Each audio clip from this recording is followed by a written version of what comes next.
Betting apps అరికట్టేందుకు SIT ఏర్పాటు చేస్తున్నట్లు అసెంబ్లీలో ప్రకటించారు సీఎం రేవంత్ రెడ్డి. రాబోయే రోజుల్లో కఠిన చట్టాలు తెస్తామన్నారు. గచ్చిబౌలిలో ఉన్నవి హెచ్సీయూ భూములు కావన్నారు. ఫైనాన్షియల్ డిస్ట్రిక్ట్ ను విస్తరించే ప్రయత్నం చేస్తే రెచ్చగొడుతున్నారని ఫైర్ అయ్యారు. రాష్ట్రంలో ఉప ఎన్నికలు రాబోవని స్పష్టం చేశారు. ఇక మండలిలో విద్యాశాఖపై మాట్లాడిన రేవంత్ పంచాయతీ ఎన్నికల్లో పోటీ చేసే వారి పిల్లలు ఖచ్చితంగా ప్రభుత్వ స్కూళ్లలో చదవాలనే నిబంధన పరిశీలిస్తున్నామన్నారు.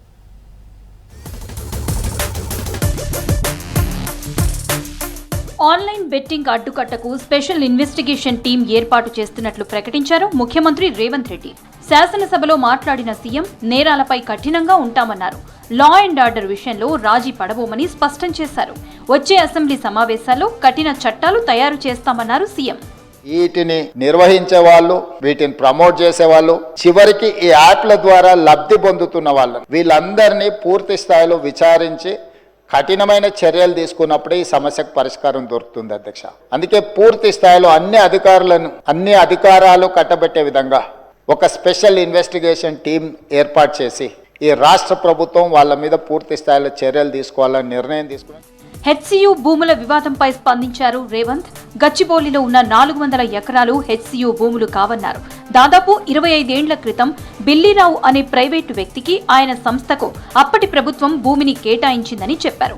దానిపై సుప్రీంకోర్టులో పోరాడి సాధించామన్నారు. ఫైనాన్షియల్ డిస్ట్రిక్ట్ ని విస్తరించే ప్రయత్నం చేస్తే రెచ్చగొడుతున్నారని మండిపడ్డారు సీఎం రేవంత్. యూనివర్సిటీకి ఏం సంబంధం అధ్యక్ష? ఆ భూమి ఐఎంజీ భారత్ అని బిల్లీరావుకు కట్టబెట్టిన భూమి 25 సంవత్సరాల తర్వాత ఈ ప్రభుత్వం ఏర్పడిన తర్వాత, ప్రజాప్రభుత్వం ఏర్పడిన తర్వాత సుప్రీంకోర్టులో కొట్లాడి వేల కోట్ల రూపాయల భూమిని వెనక్కి తెచ్చింది నేను అధ్యక్ష. ఎవరికో అర్ధరాత్రి పూట కట్టబెట్టకుండా పరిశ్రమలు, ఐటీ పార్కులు చేయాలని, మల్టీ జోను మిక్స్డ్ యూజ్ కోసం చేయాలని చెప్పి ఒక మంచి ఉద్దేశంతో వస్తే దాన్ని కూడా అడ్డుకుంటారు. శాంతి భద్రతలపై విపక్షాలు అడ్డగోలుగా మాట్లాడుతున్నాయని మండిపడ్డారు సీఎం. దిశ దారుణం జరిగినప్పుడు ఎవరు అధికారంలో ఉన్నారని ప్రశ్నించారు. వామన్ రావు దంపతుల హత్య ఎట్లా జరిగిందో రాష్ట్రం చూసిందన్నారు. పెట్టుబడిదారులకు రక్షణ కల్పించినప్పుడే రాష్ట్రానికి పెట్టుబడులు వస్తాయని తెలిపారు రేవంత్. ఆనాడు ఔటర్ రింగ్ రోడ్ దగ్గర వెటర్నరీ డాక్టర్ను మీకు తెలుసు అధ్యక్ష, సాయంత్రం పూట అక్కడ ఉన్న డాక్టర్ని ఆ రోజు జరిగిన పరిస్థితులు, జరిగిన తర్వాత పరిణామాలు మనం అందరం చూసినాం. 6 సంవత్సరాల బాలికను గంజాయి మత్తులో రేప్ చేసి మర్డర్ చేస్తే ఆనాటి ప్రభుత్వంలో ఎలాంటి చర్యలు తీసుకోలేదు అధ్యక్ష. తెలంగాణ రాష్ట్రంలోకి వచ్చే పెట్టుబడులను రానియకుండా, పెట్టుబడులు ఎప్పుడు వస్తాయి అధ్యక్ష? శాంతి భద్రతలు, పెట్టుబడిదారులకు రక్షణ కల్పించినప్పుడే రాష్ట్రానికి పెట్టుబడులు వస్తాయి. పార్టీ మారిన ఎమ్మెల్యేలెవరూ ఆందోళన చెందొద్దన్న రేవంత్ రెడ్డి ఉప ఎన్నికలు ఎట్టి పరిస్థితుల్లో రాబోవని సభలో చెప్పారు. గతంలో కాంగ్రెస్ నుంచి బీఆర్ఎస్ లోకి వెళ్లినప్పుడు ఉప ఎన్నికలు వచ్చాయా అని ప్రశ్నించారు. రూల్స్ ఏవీ మారినప్పుడు ఇప్పుడు ఉప ఎన్నికలు ఎలా వస్తాయన్నారు. ఇప్పుడు తమ దృష్టి ఎన్నికలపై కాదని రాష్ట్ర అభివృద్ధిపై అన్నారు రేవంత్. సభ్యులు ఎవరు ఆందోళన చెందాల్సిన పని లేదు. ఏ ఉప ఎన్నికలు రావు. వారి ఉప ఎన్నికలు వారు కోరుకున్నా రావు. ఎందుకంటే ఒకవేళ వారు ఎటొచ్చినా ఏ ఉప ఎన్నికలు రావు. రాజకీయ కోణంలో ఆలోచించినన్ని రోజులు విద్యా వ్యవస్థలో మార్పులు రావన్నారు ముఖ్యమంత్రి రేవంత్ రెడ్డి. మండలిలో విద్యా వ్యవస్థపై జరిగిన చర్చకు సమాధానం ఇచ్చారు. ప్రతి స్థాయిలో విద్యారంగం రోజు రోజుకు క్షీణించిపోతుందని ఆవేదన వ్యక్తం చేశారు. విద్యా వ్యవస్థలో సమూల మార్పులు తీసుకువచ్చే ప్రయత్నం చేస్తున్నామన్నారు. అందుకే ఈసారి బడ్జెట్లో 8% నిధులు కేటాయించామని చెప్పారు. మనం రాజకీయ నేపథ్యంలో, రాజకీయ కోణంలో ఈ ఆలోచనలు చేసినంతకాలం మనం విద్యను ప్రక్షాళన చేసే పరిస్థితులు ఈరోజు తక్కువగా కనిపిస్తున్నాయి చైర్మన్ సార్. ప్రభుత్వ పరంగా ఈ సంవత్సరం మనం కేటాయించిన బడ్జెట్ దాదాపుగా 23,108 కోట్ల అధ్యక్ష. బడ్జెట్లో 8% ఈసారి కేటాయించిన అధ్యక్ష. విద్యకు అత్యధిక ప్రాధాన్యత ఇవ్వాలి. లోకల్ బాడీ ఎన్నికల్లో పోటీ చేసే వారి పిల్లలు ఖచ్చితంగా ప్రభుత్వ స్కూళ్లలో చదవాల్సి ఉంటుందన్నారు సీఎం రేవంత్. ఈ నిబంధనను పరిశీలిస్తున్నామని చెప్పారు. పంచాయతీల్లో పోటీకి 2 పిల్లల నిబంధన ఎత్తేస్తామన్నారు. లోకల్ బాడీస్ ఎన్నికలలో ఒక నిబంధన ఉంది, 2 పిల్లలని. ఇప్పుడు మన జనాభా తగ్గితే వచ్చిన సమస్యలు మనం చూస్తున్నాము. సో ఒకప్పుడు ఫ్యామిలీ ప్లానింగ్ ఇంప్లిమెంట్ చేయడానికి 2 పిల్లల నిబంధన పెట్టారు. ఈ 2 పిల్లల నిబంధన తొలగిస్తే బాగుంటుందని ఒక చర్చ జరుగుతుంది. సరే, రాజకీయ పార్టీల సూచనల మేరకు దాన్ని ఏం చేయాలనేది చూద్దాం. అసెంబ్లీ కమిటీ హాల్లో సీఎం రేవంత్ రెడ్డితో premier of South Australia Peter Malinauskas MP బృందం భేటీ అయింది. స్కిల్ యూనివర్సిటీలు నైపుణ్య శిక్షణ అందించేందుకు తెలంగాణ ప్రభుత్వంతో ఎంఓయూ కుదుర్చుకున్నారు సిస్కో టాస్క్ టీం సభ్యులు.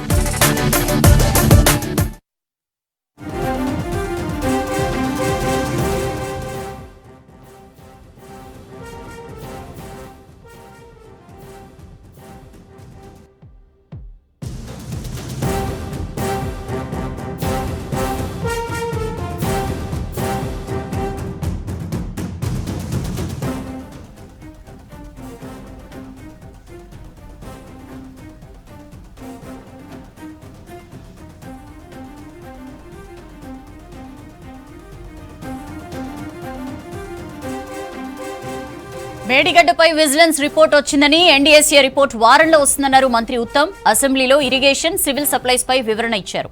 కాళేశ్వరం పిల్లర్ కూలిన విషయం సమస్య కాదని, ఆ ప్రాజెక్టులు కట్టడమే తప్పని ఎన్డీఎస్ఏ చెప్పిందన్నారు. నీళ్లు నింపితే కాళేశ్వరం ప్రాజెక్టు మొత్తం కొట్టుకుపోయే ప్రమాదం ఉందని గతంలో చెప్పారన్నారు ఉత్తమ్.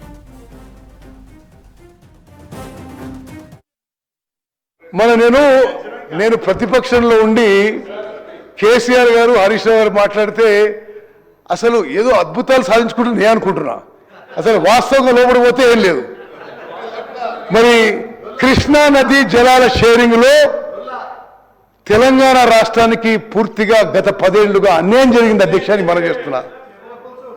ఎన్ బ్లాక్ అలాట్మెంట్ 811 టీఎంసీలో గత ప్రభుత్వంలో పెద్ద మనుషులు ప్రతి సంవత్సరం 10 ఏళ్ల పాటు 811 టీఎంసీల్లో 512 టీఎంసీలు ఆంధ్రాకి రాసి 299 టీఎంసీలు తెలంగాణకి రాస్తున్నారు. మేము వచ్చిన తర్వాత కేడబ్ల్యూడిటి 2లో మ్యాటర్ రీఓపెన్ చేసి ఇట్లా కాదు, ఇది ఒప్పుకోవడం లేదు, క్యాష్మెంట్ ఏరియా 68% ఉంది, దాని ప్రకారం మరి నీటి కేటాయింపులు జరగాలని చెప్పి మాతో వాదనలు మొదలని చెప్పి నేను మనం చేస్తున్నాను.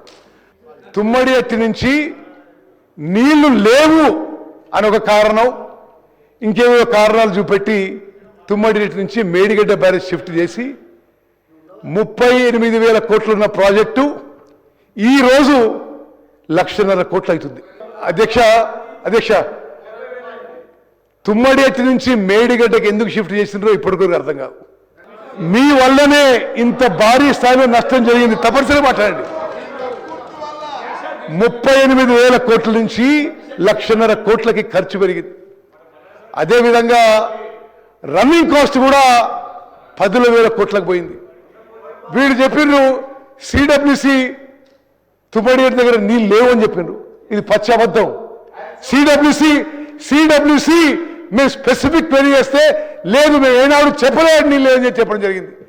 అదేవిధంగా వాళ్ళు ఏమన్నారు, మేడిగడ్డ 100 మీటర్స్ మీద కడతాం, తుమ్మడి దగ్గర 148 మీటర్స్ సైమని కడతాం అన్నారు. ప్రధానంగా సరే నేను పదే గతంలో ఉన్న అధికారంలో ఉన్న వాళ్ళు ఒక రిప్లై వింటున్నా, అరే ఒకటే పిల్లర్ పోయింది కదా, అసలు రిపేర్ చేసుకొచ్చి నింపొచ్చు కదా నీళ్లు అని. చాలా క్లియర్గా విజిలెన్స్ రిపోర్ట్లో కానీ, ఎన్డీఎస్ఏ ప్రాథమిక రిపోర్ట్లో కానీ డిజైన్లో లోపం ఉంది, కన్స్ట్రక్షన్లో లోపం ఉంది, ఓఎంఎంలో లోపం ఉంది అని చాలా స్పష్టంగా ఇవ్వడం జరిగింది.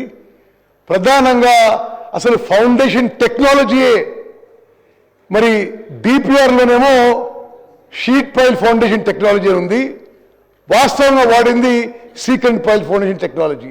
ఆ 3 బ్యారేజెస్ కూడా మరి దాంతో మేము కూడా మరి నేను స్వయంగా ఎన్డీఎస్ఏకి పలుమార్లు పోయి వాళ్ళని కన్సల్ట్ చేయడం జరిగింది. ఇప్పుడు మేము నీళ్లు నింపుకొని ఉపయోగిస్తే మరి ఎట్లుంటుందని చెప్పి వాళ్ళు ఇది మేమైతే సర్టిఫై చేయలేము, ఎందుకంటే గతంలో జరిగిన ప్రాబ్లము ఇంకొంత ఏమన్నా ప్రాబ్లం అయిపోయి బ్యారేజ్ కొట్టుకుపోయి కింద ఊర్లు ప్రమాదంలో పడి భద్రాచలం టౌన్ ప్రమాదంలో పడితే మేమైతే బాధ్యత తీసుకోలేము, మేమైతే దాన్ని సర్టిఫై చేయమని చెప్పారు. అయితే వారం 10 రోజుల్లో ఎన్డీఎస్ రిపోర్ట్ వచ్చిన తర్వాత we will take a view on that. అధికార ప్రతిపక్షాల మధ్య అసెంబ్లీలో మాటల యుద్ధం కొనసాగింది. కమిషన్ల ప్రభుత్వమని కేటీఆర్ విమర్శిస్తే ఒళ్లు దగ్గర పెట్టుకోవాలని భట్టి వార్నింగ్ ఇచ్చారు. భూభారతి కాదు భూహారతి అన్న పల్లా రాజేశ్వరరెడ్డి వ్యాఖ్యలకు మంత్రులు కౌంటర్ ఇచ్చారు. ధరణితో ఆనాడు భూదందా చేశారని ఆరోపించారు. సభలో అక్బరుద్దీన్ ఓవైసీ, సీతక్క మధ్య డైలాగ్ వార్ నడిచింది.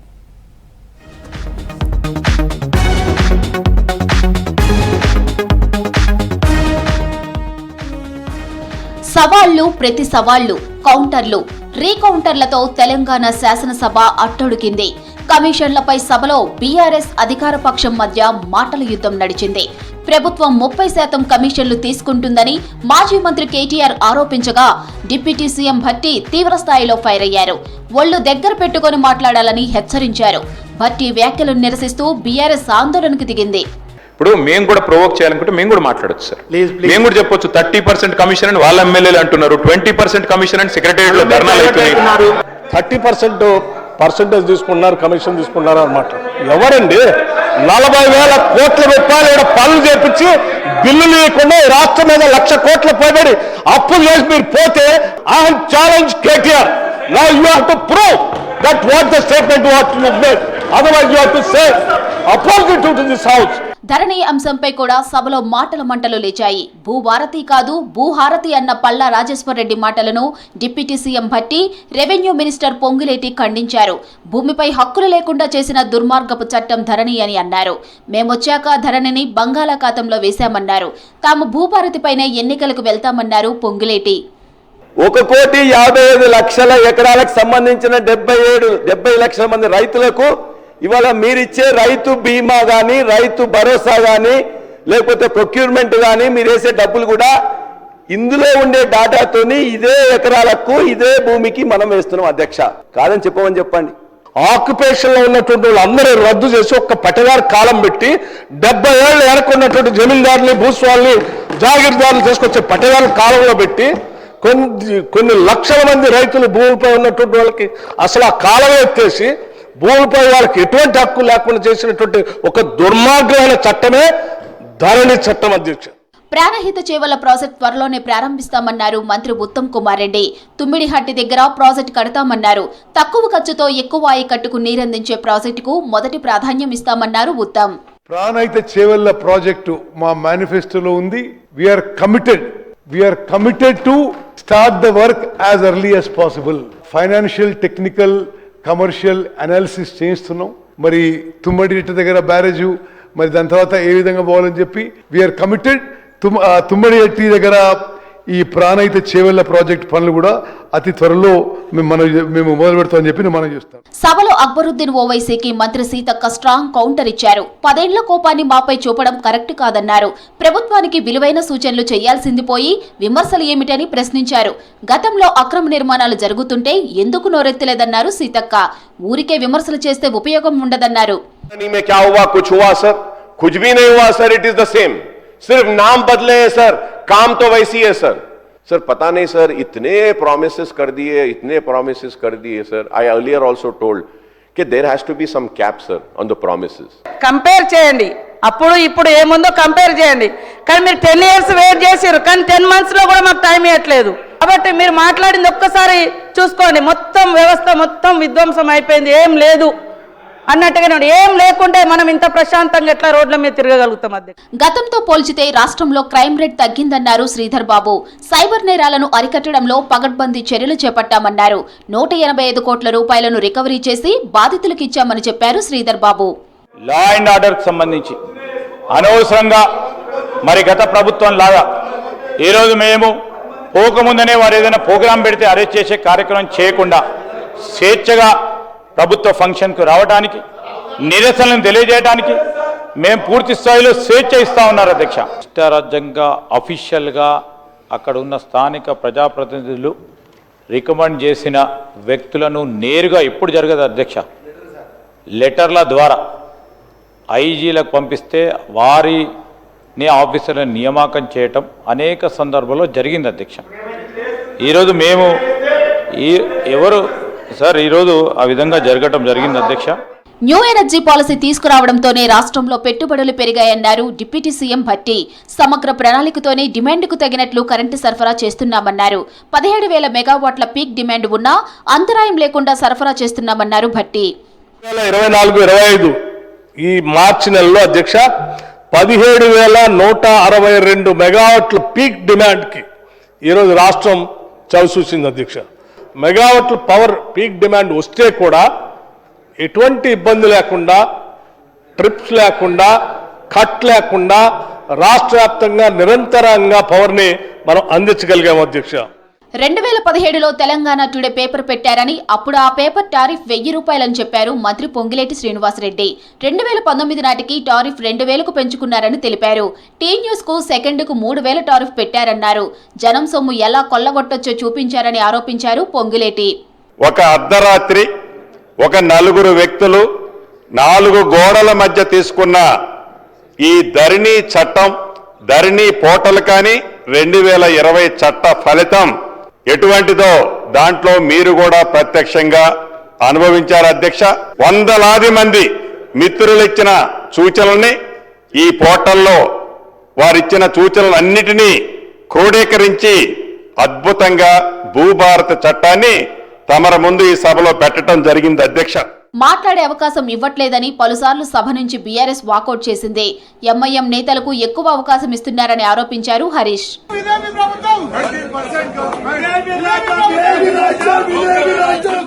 పార్లమెంట్ బడ్జెట్ సమావేశాలు 11వ రోజు హాట్ గా కొనసాగాయి. త్రిభువన్ సహకారీ విశ్వవిద్యాలయ బిల్లుపై లోక్సభలో సుదీర్ఘంగా చర్చ జరిగింది. పలు అభ్యంతరాలు, ప్రశ్నలను లేవనెత్తారు సభ్యులు. అటు బ్యాంకింగ్ చట్టాల సవరణ బిల్లును రాజ్యసభ ఆమోదించింది. పలు అంశాలపై సుదీర్ఘ చర్చల తర్వాత ఉభయ సభలు రేపటికి వాయిదా పడ్డాయి.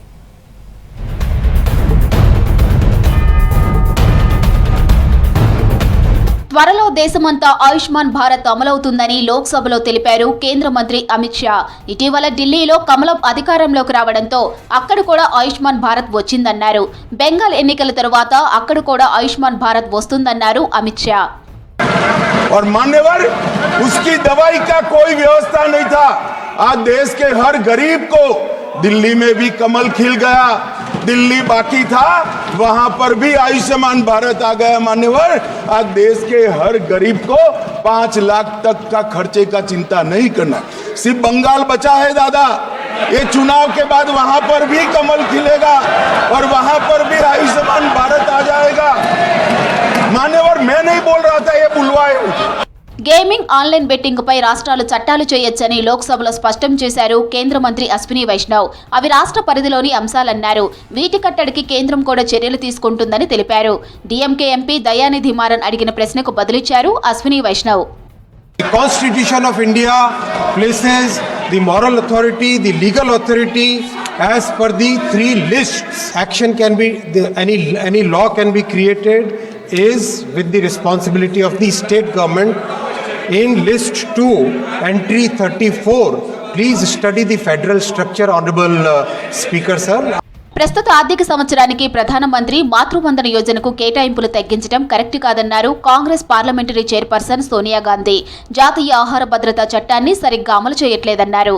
జాతీయ ఆహార భద్రతా చట్టం 2013 ప్రకారం ప్రసూతి హక్కులను నెరవేర్చకపోవడం ఆందోళనకరమైన విషయమన్నారు Sonia. Sir, the full implementation of the maternity benefits provision of the NFSA 2013 requires an annual budget of around rupees 12,000 crores.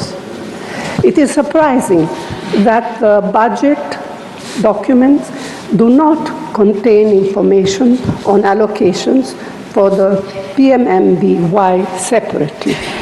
లోక్సభలో ఎల్ఓపీ రాహుల్ గాంధీ తీరును తప్పుపట్టారు స్పీకర్ ఓం బిర్లా. రాహుల్ ప్రవర్తన సభా నియమాలకు అనుగుణంగా లేదన్నారు. ఆయన సభ మర్యాదను పాటించడం లేదన్నారు. ఇలాంటి ఘటనలు గతంలో ఎన్నో ఉన్నాయన్నారు. ఇప్పటికైనా ఆయన సభ విలువలు పాటిస్తారని ఆశిస్తున్నానన్నారు స్పీకర్. इस परिप्रेक्ष्य में मेरा नेता परिपक्ष से अपेक्षा है कि लोकसभा प्रक्रिया का संचालन नियम 349 के वर्णित सभा में पालनीय नियमों के अनुरूप सदन में आचरण व्यवहार करें, जो सदन की मर्यादा और प्रतिष्ठा के अनुरूप रहना चाहिए. मैं पुनः आग्रह करता हूं, इस सदन में विशेष रूप से प्रतिपक्ष के नेता से तो ये अपेक्षा की जाती है कि वो आचरण रखें. దేశంలో నర్సులు అనేక సమస్యలు ఎదుర్కొంటున్నారని అన్నారు కేసీ వేణుగోపాల్. ఇకనైనా వారి సమస్యలు పరిష్కరించాలన్నారు. లేదంటే రోగులను ఓదార్చడంలో నర్సులు వైఫల్యం చెందే అవకాశం ఉందన్నారు. వారి సామర్థ్యాన్ని దెబ్బతీస్తుందన్నారు. 2018లో ఇండియన్ నర్సింగ్ కౌన్సిల్ ప్రారంభించిన నర్సుల రిజిస్ట్రేషన్ ట్రాకింగ్ సిస్టంలో తీవ్ర ఆలస్యమవుతుందన్నారు KC Venugopal. Now what is happening, sir? Their dedication was nothing short of extraordinary, and yet today they have faced systematic challenge that undermine their ability to serve and thrive. Right now, if a nurse has registered in one state, they must go through separate registration in process in every other state. Tribhuvan Sahakari Vishwavidyalaya బిల్లుపై లోక్సభలో పలు ప్రశ్నలు, అభ్యంతరాలను లేవనెత్తారు Congress MP Kadiyam Kavya. ఆ university తెలంగాణలోని రైతులు, విద్యార్థులు, చేతివృత్తుల వారు, నిరుద్యోగులకు ఏమైనా సేవ చేస్తుందా? కేవలం గుజరాత్కే పరిమితమవుతుందా అని ప్రశ్నించారు కావ్య. దేశవ్యాప్తంగా సహకార రంగ విస్తరణకు satellite క్యాంపస్లు అవసరమన్నారు. Warangal knows the power of cooperatives. Our dairy farmers, our women self-help groups, our small-scale producers, they have kept our rural economy alive through sheer grit and collective effort.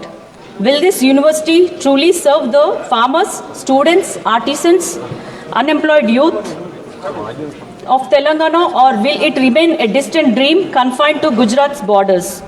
Banking చట్టాల సవరణ బిల్లును రాజ్యసభ ఆమోదించింది. పలు అంశాలపై సుదీర్ఘ చర్చల తరువాత ఉభయ సభలు రేపటికి వాయిదా పడ్డాయి.